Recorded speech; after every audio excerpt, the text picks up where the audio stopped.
I'm శృతి. గలంలో నాటుకుపోయింది నిశ్శబ్దం. మా అమ్మ తర్వాత ఈ నిమిషంలో ఎవరైనా నమ్ముతున్నానంటే అది నిన్నే.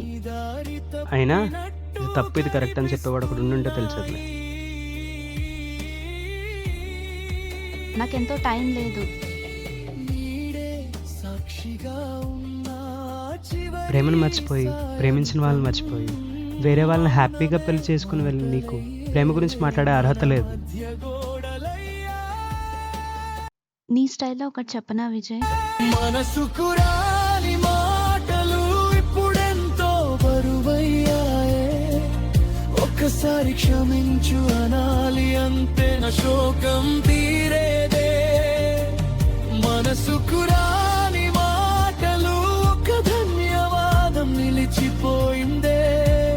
నువ్వు ఇచ్చిన ప్రేమకే రుణపడి ఉన్నా కనబడని చోటే.